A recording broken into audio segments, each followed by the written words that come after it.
വിശേഷങ്ങള്? എല്ലാവർക്കും സുഖം തന്നെയെന്ന് വിശ്വസിക്കുന്നു. ഞങ്ങൾ ഇവിടെ സുഖമായിരിക്കുന്നു. അപ്പോൾ ഞാനിന്ന് വന്നിരിക്കുന്നത് കഴിഞ്ഞ ലൈവിൽ ഞാൻ പ്രോമിസ് ചെയ്ത പോലെ തന്നെ തക്കാളി തൊക്കായിട്ടാണ്, അതായത് ടൊമാറ്റോ പിക്കിളായിട്ടാണ്. അപ്പൊ ഈ ഒരു അച്ചാറിന്റെ ഗുണം എന്താണെന്ന് വെച്ച് കഴിഞ്ഞാല് ഇതിൽ വിനീഗർ നമ്മൾ ചേർക്കുന്നില്ല.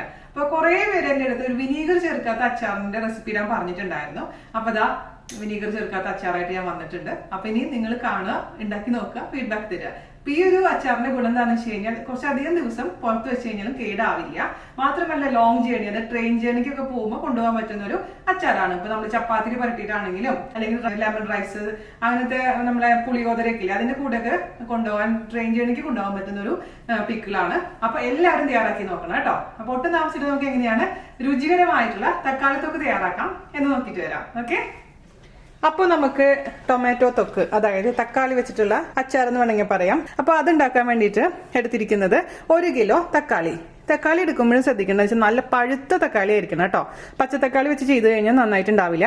മാത്രമല്ല ശരിക്കും പറഞ്ഞത് ചെയ്യുന്നത് നാട്ടു തക്കാളി വെച്ചിട്ടാണ്, അതായത് നമ്മളെ ലോക്കലായി കിട്ടുന്ന നല്ല പുളിയുള്ള കുഞ്ഞു തക്കാളിയില്ലേ, അത് വെച്ച് ചെയ്യുമ്പോഴാണ് നല്ല ഇതിനേക്കാളും കൂടുതൽ ടേസ്റ്റ് ഉണ്ടാവും. പക്ഷെ നമ്മുടെ അടുത്ത് ഇതേ ഉള്ളൂ, ഇത് വെച്ച് നമുക്ക് ചെയ്യാം. അപ്പോൾ 1 കിലോ തക്കാളി ഞാൻ നന്നായിട്ട് വാഷ് ചെയ്തിട്ട് തുടച്ചു വെച്ചിട്ടുണ്ട്. വെള്ളമൊന്നും ഉണ്ടാവാൻ പാടില്ല. ഓക്കെ, ഇതിന് നമുക്ക് മുറിച്ചിട്ട് നന്നായിട്ട് മിക്സിയിലിട്ട് അരയ്ക്കണം. തക്കാളി അരിയുമ്പോൾ ശ്രദ്ധിക്കേണ്ട ഒരു കാര്യം എന്ന് വെച്ച് കഴിഞ്ഞാൽ ഈ സൈഡില്ലേ, ഈ ട്രയാങ്കിൾ പോലെ ഈ ഭാഗങ്ങൾ കട്ട് ചെയ്ത് എപ്പോഴും കളയണം. ഞാൻ എല്ലാ വീഡിയോയിലും പറയാറുള്ള ഒരു കാര്യമാണ്. എന്നാലും ആദ്യമായിട്ട് കാണുന്ന ആരെങ്കിലും ഉണ്ടെങ്കിൽ അവർക്ക് വേണ്ടിയിട്ടാണ് ഞാൻ പ്രത്യേകിച്ച് പറയുന്നത്. ഈ ഭാഗം കട്ട് ചെയ്ത് കളയണം കേട്ടോ. അത് വൈറ്റ് പോർഷൻ. അതിനുശേഷം ചെറിയ കഷ്ണമായാലും വലിയ കഷ്ണമായാലും എങ്ങനെയാണെങ്കിലും മുറിച്ചാൽ മതി. അപ്പം മൊത്തത്തിൽ 1 കിലോ തക്കാളി ഞാൻ മുറിച്ചെടുക്കട്ടെ. അതിനുശേഷം മിക്സിയുടെ വലിയ ജാറിലിട്ടതിന് ശേഷം എന്ത് ചെയ്യണം, അരച്ചെടുക്കണം. ഞാനിപ്പോൾ ഇതിലേക്ക് ഒരു 5 തക്കാളി അരിഞ്ഞിട്ട് കൊടുത്തിട്ടുണ്ട്. വീണ്ടും 3 തക്കാളി ബാക്കിയുണ്ട് കേട്ടോ. അത് ചെയ്യാം, കാരണം ഒരുമിച്ച് ഇതിലേക്ക് ഒറ്റയടിക്ക് അരയ്ക്കാൻ പറ്റില്ല, അതുകൊണ്ടാണ്. പിന്നെ അതിന്റെ കൂട്ടത്തിൽ കൂടി നമുക്ക് ഇട്ട് കൊടുക്കേണ്ടത് വെളുത്തുള്ളിയാണ്. 7 അല്ലി വെളുത്തുള്ളി എടുത്തിട്ടുണ്ട്, വലിയ വെളുത്തുള്ളിയാണ്. അപ്പൊ വെളുത്തുള്ളി കഴിക്കാത്തവരാണെങ്കിൽ അത് ഒഴിവാക്കാം. അപ്പൊ ഞാനിതിലേക്ക് വെളുത്തുള്ളി ജസ്റ്റ് ഒന്ന് കട്ട് ചെയ്തിടുകയാണ്. വെളുത്തുള്ളിയും കൂടെ നന്നായിട്ട് അങ്ങ് അരയ്ക്കണം തക്കാളിയുടെ കൂട്ടത്തിൽ കൂടെ. ഓക്കെ, പിന്നെ നമുക്ക് ഇതിലേക്ക് ചേർത്ത് കൊടുക്കേണ്ടത് പുളിയാണ്. ഈ തക്കാളിയുടെ പുളി അനുസരിച്ച് നമ്മൾ ചേർക്കുന്ന പുളിയുടെ അളവിൽ വ്യത്യാസം വരും. അപ്പോൾ ഒരുപാട് പുളി ഇല്ലാത്ത തക്കാളി ആണെങ്കിൽ അത്യാവശ്യം പുളി ചേർക്കണം. അത് എന്റെ തക്കാളിക്ക് ഇപ്പം അത്യാവശ്യം പുളി ഉള്ളതുകൊണ്ട് ഇത്ര പുളി മാത്രമേ ഞാനിതിൽ ചേർക്കുന്നുള്ളൂ. ഇപ്പൊ നാട്ടു തക്കാളി മാത്രം വെച്ച് ചെയ്യുകയാണെന്നുണ്ടെങ്കിൽ ആ തക്കാളിക്ക് നല്ല പുളി ഉണ്ടാവും. അതുകൊണ്ട് പിന്നെ എക്സ്ട്രാ പുളിയുടെ ആവശ്യം വരില്ല മിക്കവാറും. അപ്പൊ അത് നിങ്ങളുടെ തക്കാളിയുടെ പുളി അനുസരിച്ച് മാറ്റം വരുത്തണം കേട്ടോ. അപ്പോൾ ഇതിലേക്ക് കുരുവില്ലാത്ത പുളിയാണ്, ഇത് നമുക്ക് ചേർത്ത് കൊടുക്കാം. നന്നായി അരച്ചിട്ട് കൊണ്ടുവരാം. അതിനുശേഷം ബാക്കിയുള്ള 3 തക്കാളിയും കൂടെ വീണ്ടും നമുക്ക് അരയ്ക്കണം. പിന്നെ ഒരു കാര്യം ശ്രദ്ധിക്കേണ്ടത്, ഇതിൽ അരയ്ക്കുമ്പോൾ ഒട്ടും തന്നെ വെള്ളം ചേർക്കാൻ പാടില്ല കേട്ടോ. അപ്പൊ ആദ്യത്തെ ബാച്ച് ഞാൻ അരച്ചെടുത്തിട്ടുണ്ട്. ഇനി വീണ്ടും നമുക്ക് 3 തക്കാളിയും കൂടെ ഇതിലോട്ട് അരിഞ്ഞിട്ട് കൊടുക്കാം കേട്ടോ. അപ്പോൾ തക്കാളി അരിഞ്ഞിട്ട് കൊടുത്തിട്ടുണ്ട്. അതിലോട്ട് ഞാൻ ചേർത്ത് കൊടുക്കാൻ പോകുന്നത് 1.5 ടേബിൾ സ്പൂൺ എരിവെള്ളം മുളക് പൊടിയും 1/2 ടീസ്പൂൺ മഞ്ഞൾപ്പൊടിയും. അത് ഞാൻ ജസ്റ്റ് ഒന്ന് വറുത്തെടുത്തിട്ടുണ്ട്. അതായത് ഓവറായിട്ട് വറുത്തെടുക്കല്ല, ജസ്റ്റ് ചെറിയ തീയിലിട്ടതിന് ശേഷം 2-3 മിനിറ്റ് നേരം ആ പച്ചമണം മാറുന്ന വരെ ഒന്ന് റോസ്റ്റ് ചെയ്തെടുത്തിട്ടുണ്ട്. അതാണ് ഇതിലേക്ക് ഇട്ട് കൊടുക്കാൻ പോകുന്നത്. ഇത് നന്നായിട്ട് വീണ്ടും മറ്റേതുപോലെ തന്നെ അരച്ചിട്ട് കൊണ്ടുവരാം. അരച്ചത് ഇതിലേക്ക് ഒഴിച്ചു കൊടുക്കാം. ഇനി നമുക്ക് ഒരു കടായി അടുപ്പത്ത് വെക്കുക. കടായിലോട്ട് നമുക്ക് നല്ലെണ്ണ ഒഴിച്ചു കൊടുക്കുക. ഇപ്പൊ സൗത്ത് ഇന്ത്യൻ റെസിപ്പീസ് ഒക്കെ ചെയ്യുമ്പോൾ നോർമലി നമ്മൾ എന്താ ചെയ്യാറുള്ളത്, നല്ലെണ്ണയാണ് ഒഴിച്ചു കൊടുക്കാറുള്ളത്. ഇത് വെളിച്ചെണ്ണയിൽ സാധാരണ രീതിയിൽ ചെയ്യാറില്ല.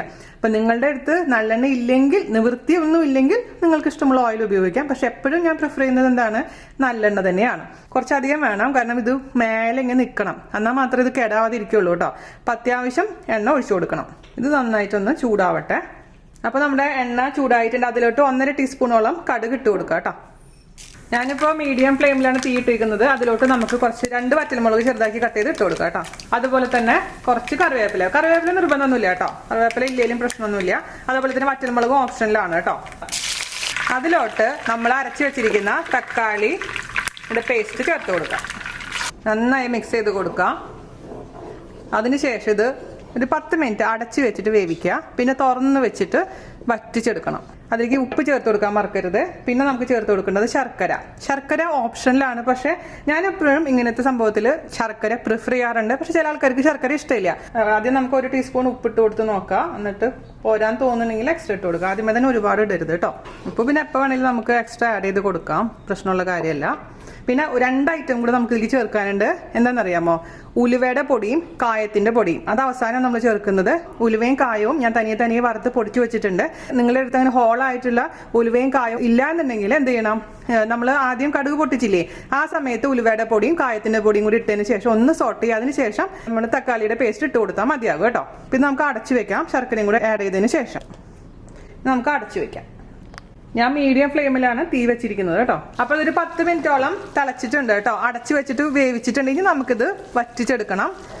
ഇടയ്ക്കിടയ്ക്ക് ഒന്ന് ഇളക്കി കൊടുത്താൽ മാത്രം മതി. പിന്നെ ഉപ്പ് നോക്കിയിട്ട് ഉപ്പ് കുറവാണെങ്കിൽ ഉപ്പ് ആഡ് ചെയ്ത് കൊടുക്കാം.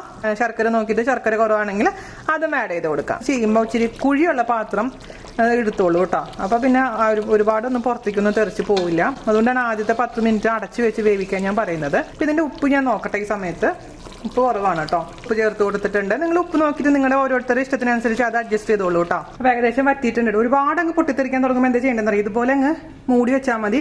കുറച്ച് തുറന്നിട്ട് മൂടി വെക്കുക. അപ്പോൾ വറ്റുകയും ചെയ്യും, പക്ഷെ അധികം പുറത്തേക്ക് തെറിക്കുകയില്ല. പക്ഷെ നിങ്ങൾക്കത് പുറത്തേക്ക് തെറിക്കുന്ന ബുദ്ധിമുട്ടാന്ന് തോന്നുകയാണെങ്കിൽ എന്താ ചെയ്യേണ്ടതെന്ന് വെച്ച് കഴിഞ്ഞാൽ ആ തക്കാളി അരയ്ക്കുന്ന പ്രോസസ്സ് ഒഴിവാക്കുക. അതിന് പകരമായിട്ട് തക്കാളി ചെറിയ കഷ്ണങ്ങളായിട്ട് മുറിച്ചിട്ട് ഇട്ട് കൊടുത്തിട്ട് വഴറ്റിയെടുത്താൽ മതിയാവും. അപ്പം ഇങ്ങനെ പൊട്ടി തെറിക്കുന്ന പരിപാടി ഉണ്ടാവില്ല കേട്ടോ. ഈ ഒരു കൺസിസ്റ്റൻസി ആയിട്ടുണ്ട്. എണ്ണ ഇങ്ങനെ മേലെ തെളിഞ്ഞിട്ടുണ്ട്. മാക്സിമം വെള്ളം വറ്റിയിട്ടുണ്ട്. ഇനി തണുത്ത് കഴിഞ്ഞാൽ കുറച്ചും കൂടെ അത് തിക്കായിട്ട് മാറും. ഈ സമയത്ത് നമുക്ക് ഇതിലോട്ട് ഉലുവയുടെ പൊടി കായത്തിൻ്റെ പൊടിയും ചേർത്ത് കൊടുക്കാം. കായത്തിൻ്റെ പൊടി നമുക്ക് 1/2 ടീസ്പൂൺ ചേർത്ത് കൊടുക്കാം. ഉലുവയുടെ പൊടി എല്ലാം വറുത്ത് പിടിച്ചതാണ് കേട്ടോ. ഒരു 1/4 ടീസ്പൂൺ ചേർത്ത് കൊടുക്കുക. ഒരുപാട് ഇടാൻ പാടില്ല. കാരണം എന്താ വെച്ചെന്ന് വെച്ച് കഴിഞ്ഞാൽ നല്ല കയ്പ്പരസം വരും. അതുകൊണ്ട് ഇടുമ്പോൾ അതെപ്പോഴും ശ്രദ്ധിക്കണം. ഇനി ഫൈനലായിട്ട് ഇതിൻ്റെ ടേസ്റ്റ് നോക്കിയിട്ട് ഉപ്പ് നോക്കുക. ഉപ്പ് കുറവാണെങ്കിൽ ആഡ് ചെയ്ത് കൊടുക്കുക. അത്രേ ഉള്ളൂ പരിപാടി. അപ്പോൾ സംഭവം റെഡി ആയിട്ട് ഓഫ് ചെയ്യാണ്. ഇനി തണുത്തതിന് ശേഷം നമുക്ക് ഒരു ഗ്ലാസിൻ്റെ ജാറിലോട്ട് മാറ്റാം കേട്ടോ. 1 മാസം വരെ നമുക്കത് ഉപയോഗിക്കാം. ഞാൻ എപ്പോഴും ഫ്രിഡ്ജിൽ തന്നെ വെക്കാറുള്ളത്. നമ്മൾ റിസ്ക് എടുക്കണ്ടല്ലോ എന്ന് വിചാരിച്ചിട്ട്. എന്നാൽ ഒരാഴ്ച വരെയൊക്കെ നമുക്ക് പുറത്ത് വെക്കാൻ പറ്റും. ഞാൻ പറഞ്ഞ പോലെ പുറത്ത് നമ്മൾ വെക്കുമ്പോൾ മേലെ എണ്ണ തെളിഞ്ഞിരിക്കണം, അല്ലെങ്കിൽ പൂത്തു പോകാനുള്ള ചാൻസ് ഉണ്ട്. പിന്നെ നമ്മളിതിൽ സവാളയൊന്നും ചേർക്കാത്ത കാരണം കേടാവാനുള്ള ചാൻസ് കുറവാണ്. അപ്പം ഇത് ഇഡ്ഡലിയുടെ കൂടെ, ചപ്പാത്തിയുടെ കൂടെ, ദോശയുടെ കൂടെ, ചോറിൻ്റെ കൂടെ എന്ന് വേണ്ട എല്ലാവിധ സാധത്തിൻ്റെ കൂടെ, അതായത് ലെമൺ സാദം, തൈര് സാദം, പുളിയോദര, എല്ലാത്തിൻ്റെ കൂടെ ഉപയോഗിക്കാൻ പറ്റുന്ന ഒരു എന്താ പറയുക സൂപ്പർ ടേസ്റ്റി ആയിട്ടുള്ളൊരു പിക്കിളാണിത്. അപ്പോൾ ചൂടാറിയതിന് ശേഷം നമുക്ക് മാറ്റി വയ്ക്കാം. അപ്പോൾ നമ്മുടെ ടൊമാറ്റോ തൊക്ക് ഇതേതാണെന്നറിയത് ഞാൻ ഇന്നലെ രാത്രി ഉണ്ടാക്കി വെച്ചതാണ്. അപ്പോൾ തണുത്തതിന് ശേഷം ഞാനിങ്ങനെ കുപ്പിയിലാക്കി വെച്ചിട്ടുണ്ട്. അപ്പോൾ ഇതിൽ ഞാൻ ഫ്രിഡ്ജിൽ വെക്കാൻ പോകണം. അതുകൊണ്ട് എണ്ണ ഒരുപാടില്ല, എന്നാലും എണ്ണ നമുക്ക് കാണാൻ പറ്റും. പുറത്ത് മാത്രം വെക്കണമെങ്കിൽ ഇതിൻ്റെ മുകളിൽ ശരിക്കും എണ്ണ തെളിഞ്ഞിരിക്കണം കേട്ടോ. ഒരു ലെയർ എണ്ണ വേണം, എന്നാൽ മാത്രം പുറത്ത് വെച്ചാൽ കേടാവാതിരിക്കുള്ളൂ, അല്ലെങ്കിൽ പൂപ്പൽ വരും. അപ്പോൾ ഞാൻ പറഞ്ഞ പോലെ മറ്റേത് നമുക്ക് ചൂടാറിയതിന് ശേഷം വേറൊരു കുപ്പിയിലോട്ട് മാറ്റാം. ഞാനിതിൻ്റെ കൂടെ ഇന്ന് ചോറാണ് കഴിക്കാൻ പോകുന്നത്. ഉച്ചയ്ക്ക് ഇതുണ്ടെങ്കിൽ പിന്നെ മക്കളെ വേറെ ഒന്നും വേണ്ട. ഇച്ചിരി ടൊമാറ്റോ തൊക്കും ഒരു ഇച്ചിരി ചോറും ഇങ്ങനെ പുരട്ടുക. നിങ്ങൾ കഴിച്ച് നോക്കിയിട്ട് എന്നോട് പറയണം കേട്ടോ. ഇത് ചെയ്ത് നോക്കാത്ത ആൾക്കാരോടാണ് പ്രത്യേകിച്ച് പറയണത്. കഴിച്ചവർക്ക് അറിയാലോ അതിൻ്റെ ടേസ്റ്റ്. ഇതിങ്ങനെ പുരട്ടി കുറച്ചും കൂടെ ആവട്ടെ. ഇതിൻ്റെ പ്രശ്നം എന്ന് വെച്ചാൽ കഴിച്ചാൽ പിന്നെ കഴിച്ചുകൊണ്ടിരിക്കാൻ തോന്നും. നമ്മൾ ഡയറ്റിലൊക്കെ ഇരിക്കുന്ന സമയത്ത് ഇത് കഴിക്കാൻ പാടില്ല കേട്ടോ. അപ്പോൾ ഒരു വയ നിങ്ങൾക്ക് വേണ്ടി കഴിക്കട്ടെ. അടിപൊളി, സൂപ്പർ എന്ന് പറഞ്ഞാൽ സൂപ്പർ ആയിരുന്നു കേട്ടോ. അപ്പോൾ എല്ലാവരും തയ്യാറാക്കി നോക്കുക. ഞാൻ പറഞ്ഞ പോലെ എല്ലാത്തിൻ്റെ കൂടെ കഴിക്കാൻ പറ്റുന്ന ഒരു ഉത്തമമായുള്ളൊരു പിക്കിളാണ്. മാത്രമല്ല തക്കാളിയുടെ സമയത്തൊക്കെ സീസൺ ആകുമ്പോൾ ഉണ്ടാക്കി വെക്കാം. നമുക്ക് ഗസ്റ്റിന് കൊടുക്കാം, നൈബേഴ്സിന് കൊടുക്കാം, റിലേറ്റീവ്സിന് കൊടുക്കാം. അപ്പോൾ എളുപ്പമാണ് ഉണ്ടാക്കാൻ. അടിപൊളിയായിട്ടുള്ള ഈ റെസിപ്പി ട്രൈ ചെയ്തിട്ട് ഫീഡ്ബാക്ക് പറയുക, മാക്സിമം ഷെയർ ചെയ്യുക, സപ്പോർട്ട് ചെയ്യുക. അപ്പോൾ അടുത്ത അടിപൊളിയായിട്ടുള്ള റെസിപ്പി ആയിട്ട് വരുന്നവരെ നന്ദി, നമസ്കാരം. Thank you.